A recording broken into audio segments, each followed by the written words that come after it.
साखरेच्या किमतीत प्रति किलो 12 ते 15 रुपयांची वाढ, सध्या दर 52 ते 55 रुपये किलोवर. उत्पादन घट आणि साठेबाजी कारणीभूत. महाराष्ट्रात एसआयआरची मुदत 10 दिवसांनी वाढवली. बीएलओ 17 ऑगस्टपर्यंत घरोघरी जाणार. मोठ्या शहरांमध्ये काम हे बाकी असल्यानं निर्णय घेण्यात आला. मुंबईतील म्हाडाच्या 2640 सदनिकांची संगणकीय सोडत 6 ऑगस्टला. वांद्र्यातील रंगशारदा सभागृहात दुपारी 12 वाजता सोडत. कल्याणच्या खासगी रुग्णालयात 2 स्वाईन फ्लूचे रुग्ण आढळल्यानं खळबळ. खासगी रुग्णालय केडीएमसीला कोणतीही माहिती पुरवत नसल्याचा आरोग्य अधिकाऱ्यांचा आरोप.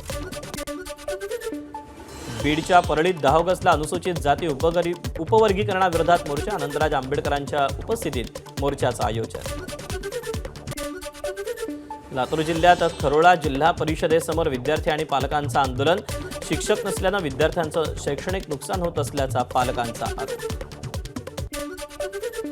लातूरच्या बाभळ गावातील खत विक्री केंद्रावर शेतकऱ्यांसाठी या बोगस खताची विक्री होत असल्याचा आरोप. मध्य प्रदेशचे मुख्यमंत्री मुंबईच्या दौऱ्यावर. वर्षा निवासस्थानी मुख्यमंत्री देवेंद्र फडणवीसांची घेतली भेट. शेख हसीनांच्या दिल्लीतील प्रेस कॉन्फरन्सवर बांगलादेशचा आक्षेप. आमची यात कुठलीच भूमिका नाही, भारताचं स्पष्टीकरण.